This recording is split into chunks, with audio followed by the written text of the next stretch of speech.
Hello, how you doing? I'm great, thanks for asking. Oh, what are we doing today? A review of the year that I've done in college. But my dad decided to buy a lot of beach chairs. I have to construct these chairs from scratch. So, do two things at once today.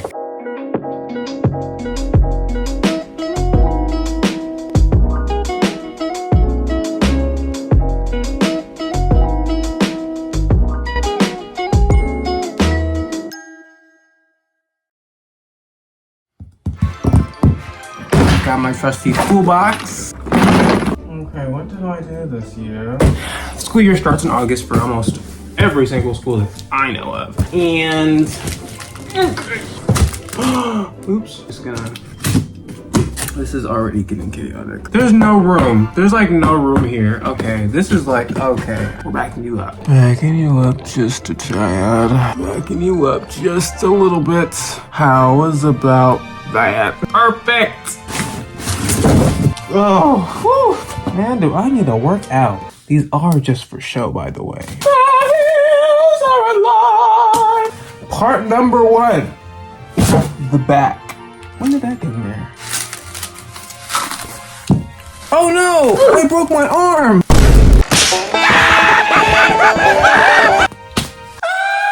Would you like mustard or ketchup? Instructions? What is that? I'm kidding. I need those. We are starting with the month of August. Okay, what happened in August? I was a navigator this year. Well, I should say last year. Can you imagine that? The year is just gone. I was a navigator. Basically what that means, I, part of a team, was in charge of showing around the students.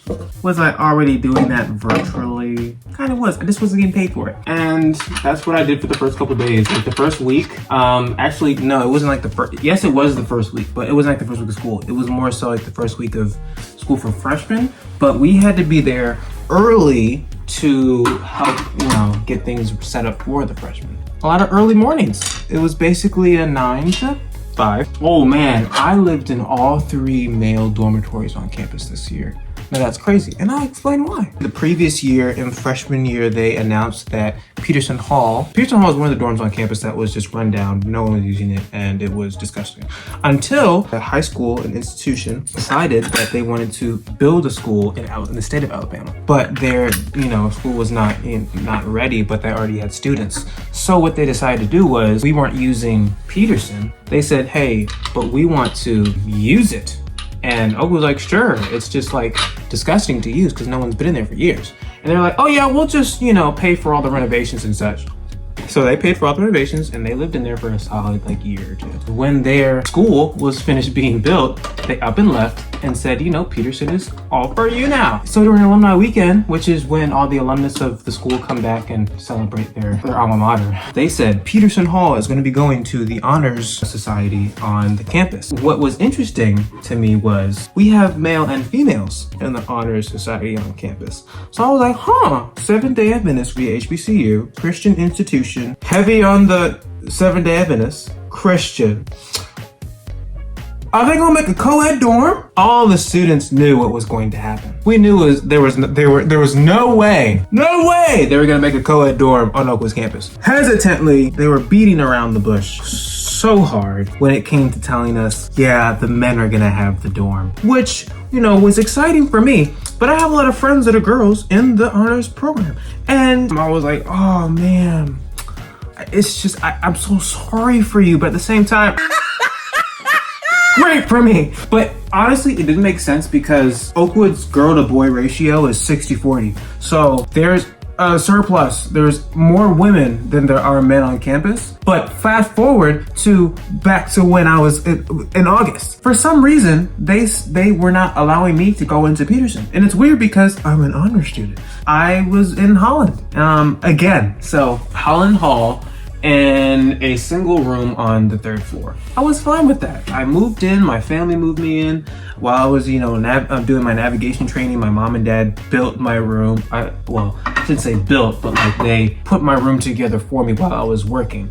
And that was really great, very helpful, amazing on their part. When I came back from a long day, hard work, the room was already completed. It was already, you know, constructed. All my stuff was where it needed to be, and I was good. While we go through navigation week and the freshmen come in, they start pouring in. We took them on tours around the campus, showing them places I had never been before. There are other places that they didn't need to know about, like their classes. So for like my group, I had, I think like 12, maybe 15 kids. After like we did like the big tour around the campus, you know, the historic sites. Well, me and my partner, we decided to take them around to see where all the classes were. So I said, hey guys, I have the group who's a bio major, who's a nursing major, who is a computer science major, who is a business major, who's an education major. And the majority of the group were bio students. The greatest department on Oakwood's campus, by the way. Cool. So we're gonna go over to Cooper Complexes where you have the majority of your classes. And we're gonna tour the department and look at all the places where you have to take classes. Cool. We did that for all the other people in the group. I had some friends who are coming from high school. They missed navigation week. So when the week was about to start, like the first school week was about to start, I said, hey guys, meet me in the parking lot where I'm gonna take you around campus and I'm gonna show you all your classes. Give me your schedules so I can see where you need to be. August, what happened after the first week? Oh, after the first week was done, we had like a little kickball tournament of just the navigators. It was really fun. What is happening here? Okay, the people who made this like did not know how to do math because the measurements are all off. Anyway, Peterson Hall, still in the month of August. August was a very long for various reasons.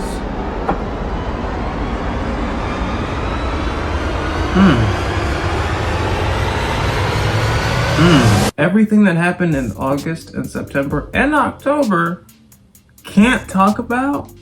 But I'm gonna try and talk about this stuff. If you went to Oakwood and you were like a close friend, yeah, you know what happened. Anyway, it was great being in Peterson. Honestly, it was really good. This is the reason why it was great. Because, I didn't explain how I got into Peterson. Okay, so I was in Holland, right? This is the first week of actual school. It started.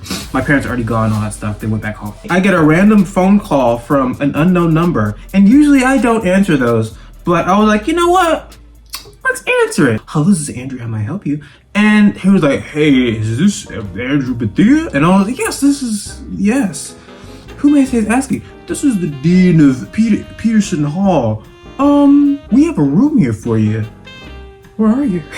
My systems say that you're an honor student. You can live in Peterson, so why aren't you? And I was like, I'm in Holland Hall. I've been reaching out to the school to say, hey, I want to be in Peterson. What's going on? And he was like, well, for some reason, our records show that there are 2 Andrew Bethias with 2 different ID numbers, 2 different phone numbers. So we've been reaching out to the other Andrew Bethia for the past month. Stop the cap. So we're finally talking to you.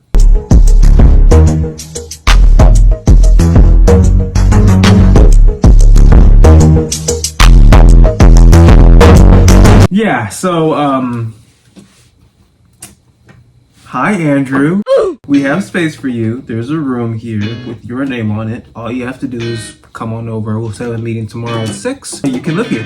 So I was like, bet, I'll be there at 6. Went over there the next day, got my key fob, and it worked. I need a power screwdriver. Is it going in? Is it going in? Is it going in? I think it's going in. I was like, great, I can finally live in Peterson, the best looking, dorm on campus.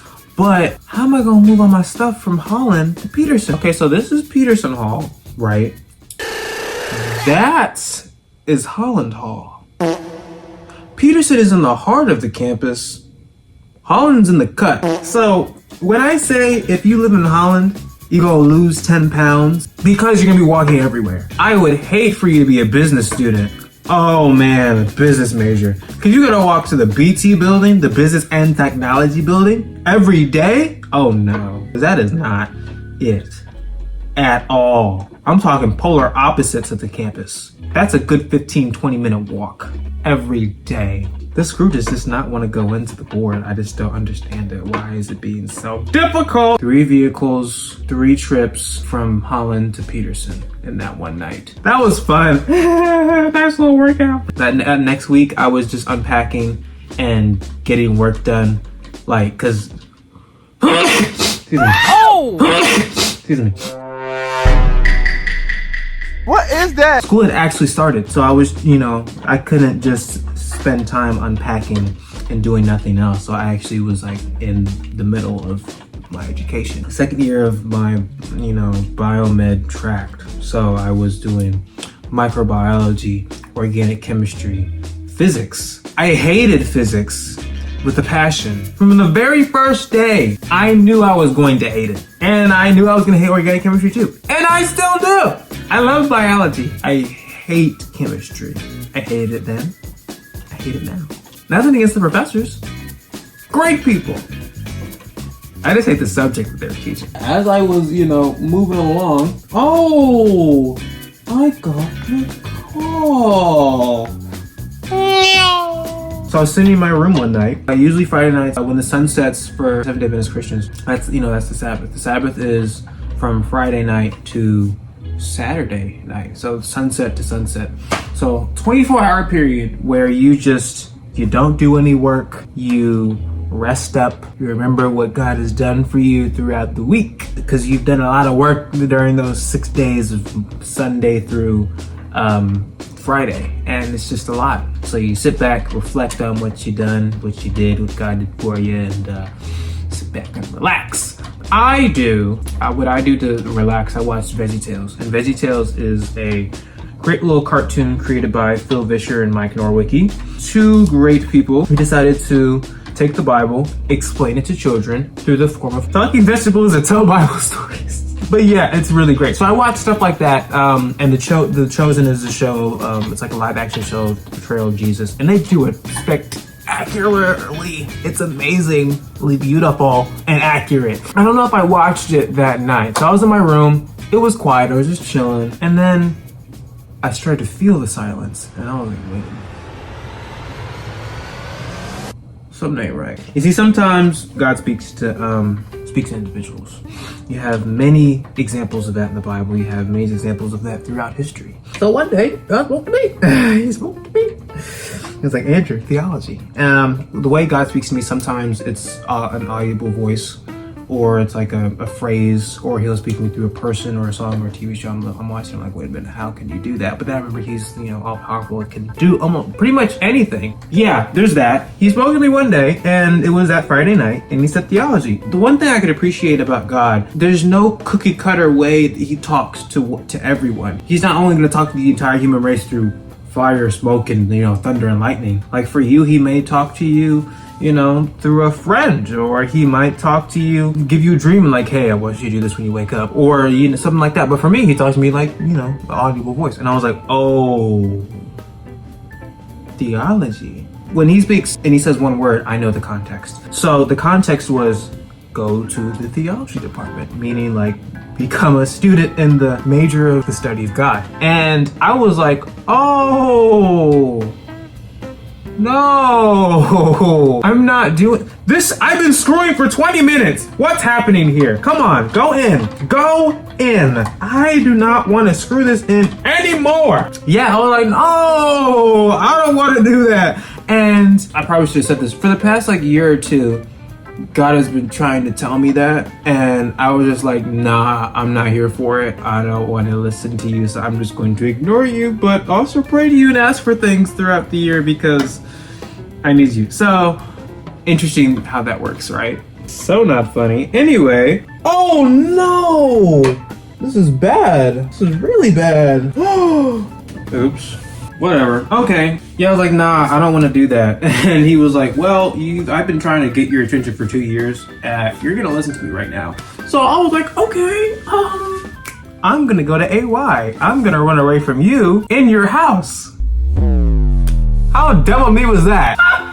Man, that was stupid. I really said, I'm running away from you in your own house. I'm going to go to your house so I don't have to talk to you.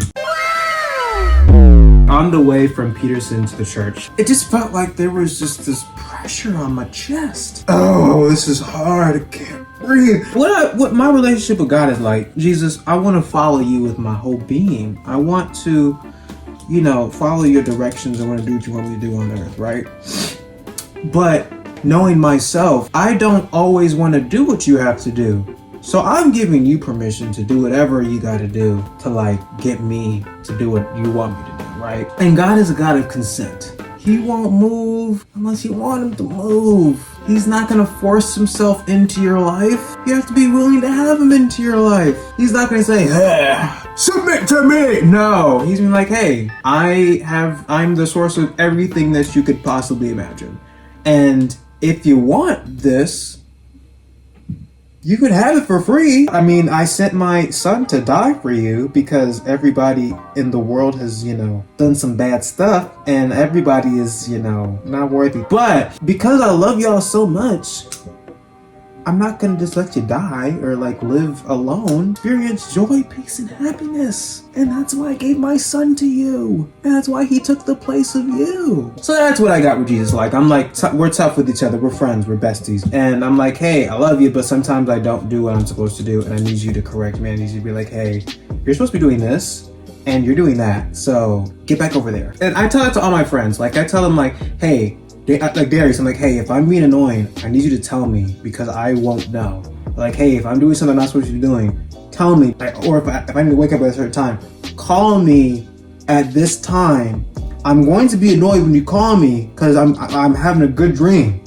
But call me because I know I need to be up. Stuff like that. So it's the same thing with Jesus. So I'm like, hey, this is in the past, whatever I gotta do, whatever you have to do to get me where I need to be, do it. So when I say he literally hey, I'm putting this pressure on you, it's not oh God, he's a terrible person. No, it's just the thing we got going on. It's just our relationship. Walking to church and I'm okay, God, you want me to do something? That's fine by me. I don't want to do what you want me to do.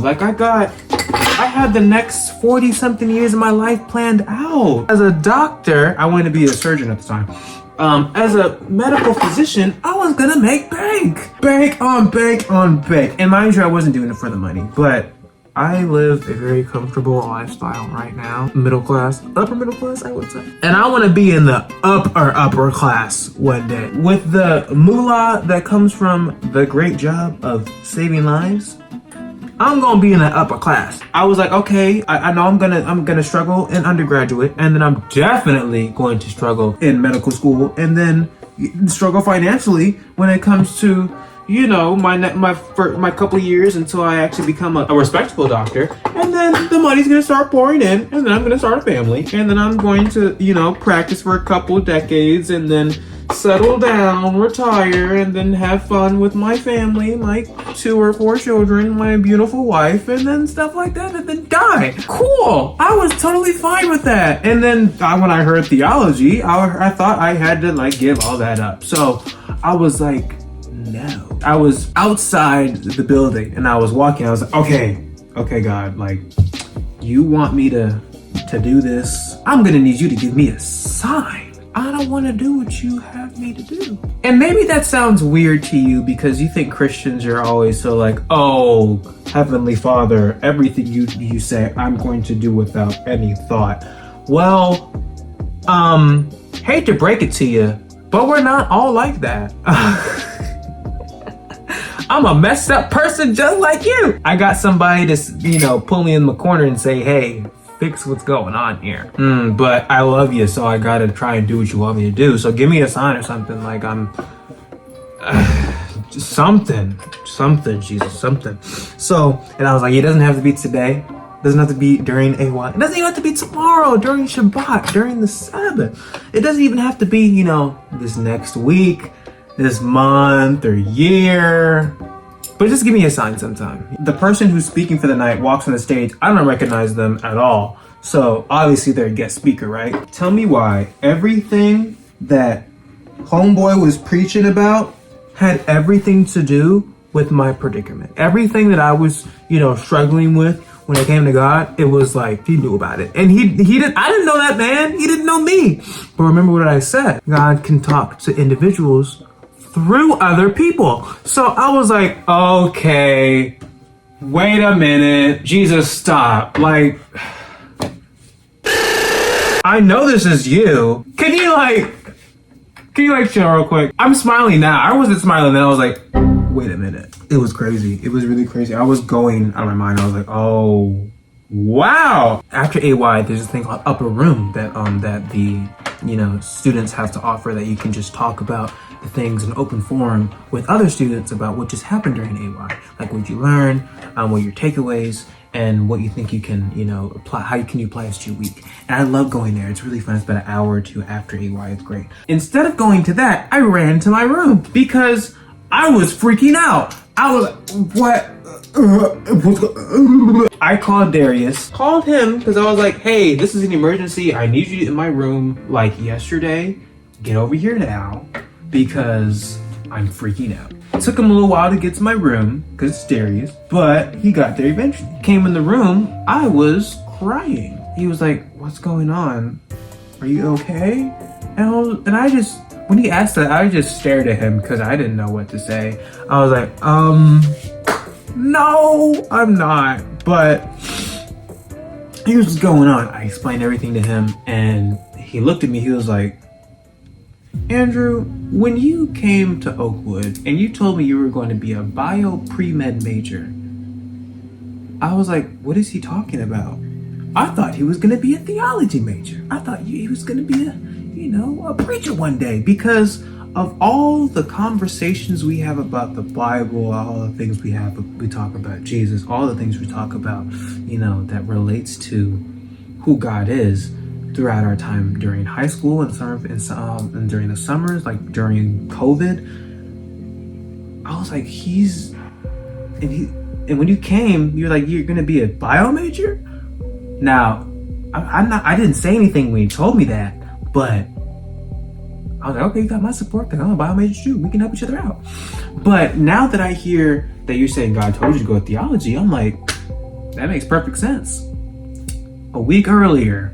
So in the bio department, there are multiple rooms where you can study. This one room in particular has whiteboards all over the room. And usually the whiteboards you take up for mathematical equations, or you're studying, you're trying to memorize different processes, biological processes, things of that nature. And people use entire boards to study for test quizzes and just do their homework. But for some reason, that one morning, I decided to go in and do a Bible study on the comparison of the life of Moses and Jesus, because they pretty much lived the same lives. I took up an entire whiteboard, doing throughout the books of Exodus and I think Matthew, Mark, Luke, and John. And I was like, whoa, this is crazy. Like, can you guys see this? And like the room was for like 4 or 5 people. And that's kind of like, that's a lot of people for the small room. So I was like, hey guys, look at this. I pulled out one of my professors from her office. I was like, hey, doctor, come look at this. And she was like, my goodness, this is something up here. And then I called Darius, who was in a class. He was like, bro, I'm in class right now. I was like, yeah, well, after your class, come down to the bio department. Come down to the bio lounge. I want to show you something. He was like, bet. After his class, he came down and was like, oh, wow, this is tough. We're back in my room now. And he's like, Andrew, normal people do not take up space on a whiteboard that's meant for studying in the biology department to do a Bible study and bring people who are studying for their tested quizzes to do a Bible study. So I was like, you know what? You got a point there. Then he was like, Andrew, like, if this is what God's telling you to do, go to theology, go ahead and do it. Like, do it. Now, what he said was go to theology. He never said, drop biology. He didn't say double. He just said go to theology. In my mind, I literally thought I had to drop biology. Yeah, so that's kind of what I've been struggling with this whole year, trying to figure out what I gotta do with my life. I don't know. So there's like a lot of conversations with my parents, a lot of conversations with my friends, a lot of conversations with the chair of my department, who is amazing by the way. It's just a lot of uncertainty, a lot of not knowingness, and a lot of just, I don't know. Mind you, I'm going throughout my school year struggling in my class, like in my classes, like because I am a STEM major. It's not easy. It's really hard. Yeah, this year was just diff. This year was a lot of trying to balance life with life, and it was not easy at all. At all, in no way, shape, or form. I had to learn that I can't do it narrow-mindedly. I can't do it by myself. Definitely can't do it without God's help. Boy, did I make some stupid decisions. Oh, dumb decisions that almost messed up a good thing. Well, it did for a good minute, and then it didn't. Ow, that's my foot. Sophomore year as a bio major definitely made me think about, do I want to stay in biology? Because this is definitely the year where if you want to change, you gotta change now, because you're getting into a lot of the upper division classes, meaning, okay, freshman year, you're basically doing all gen eds and some of your like major requirement courses. You need to make the decision in your sophomore year to say, hey, is this what I want to do? Or is this what my parents want me to do? Is this something that I would like to do? Something that I want to help, how I want to help the world? Or is this just, you know, a way for me to make money? Because I can tell you right now, if you're doing it for the money, do something else, because there's no reason why you want to make over $100,000 and have to study literally 27 hours a day, because you're going to be doing a lot. You're not going to have a social life as a bio major. You can balancing that social life and trying to make sure you got top-notch grades to make you a competitive student for when you're applying to medical school. That's gonna be difficult. It's not impossible. It's gonna be really, really hard. Really hard. And all I'm just doing for the money, cause like it's just bank, man. I'm gonna be making bank. You can make bank somewhere else and not have to do all that hard work. I'm telling you, it's not worth it. Now, if you want to do it because you love medicine, I really hope you love chemistry. I hope you love the human body. Human gross anatomy, because you don't have to deal with some dead bodies. You don't have to take human gross anatomy. It's fun until you're in the room for about 2 hours sniffing that formaldehyde. There's nothing like being somewhere that's conducive for learning and you're not learning what you need to be learning to be successful in this world. The real world is a mean place. They don't care about you at all. Your friends and family, they do. But the world is not filled with your friends and family. Oh, I should probably talk about the food. But as a student, I think the food is disgusting. And what I have failed to, say in the past is about the food, because people have told me like, hey, I watched your YouTube video, blah, blah, blah, about coming to school, and it was very helpful. You didn't say nothing about that food though. It's egregious. And they got a point, so I'm gonna point that out for you. If all you gotta eat is that on-campus food, you might lose some weight. I know I did. I'm only saying this because it's true, and everyone should know that when they're thinking about going to the school. So the food is a hit or miss. I personally have grown mentally, physically, spiritually, and financially, because I had a job. It was great. I was working in the biology department. I was working as a lab TA, which means I was a teacher's assistant for Dr. Doolin. He's a great man. It's just the preliminary crack. It's good. We're good. The majority of my sophomore year was just dealing with what I wanted to do with my life, figuring out what was the best major or majors for my education. Come to the decision that I'm going to double major, and I kind of have been doing that for the past semester. Wow. Kind of forgot to mention that. I only got through the first semester. That was pretty much the whole first semester was just like me figuring out what I wanted to do. Second semester, I got moved out of Peterson because we had an influx of women on campus. Like, more people came to school and they were like, hey, we kicked you out of Peterson, you're going to Edwards. And I decided to, follow that without, pouting about it like a lot of the people did. Mind you, in Peterson, I was in a single. Edwards, they didn't have singles. I roomed with one of my friends from high school, Nick. He's a cool guy. Pretty clean, which is, I could not say for my, my previous roommate. Anyway, I had a lot more guy friends this year, and I can appreciate that, because growing up, it was just a lot of girls, and nothing's wrong with having friends that are girls, no problem at all, but I think it's a special thing to have friends of your own, gender, sex, they can understand you on a different level. It's just important to have strong base of, you know, like if you're a woman, have a strong base of women, you know, to talk with. Oh, many late night combos in our rooms that I can't do that with women. Like I can't go into Carter Hall because the police would be calling like, what? There's a man in the women's room. Never happened. I decided to double major during my spring semester. And that's what I'm going to be doing for the rest of my time at OU. Now, will I be graduating 2025? That's a great question because that's something I'm going to have to answer later on. It was great talking to you. I hope you learned something. Have a great, happy, and wonderful Friday for you and your friends and your family. Remember to like the video because I know you liked it. Subscribe to the channel if you already have it and turn on the notification bell so you can be notified for whenever I post another video because I always try to do it on Fridays. So, see you next week.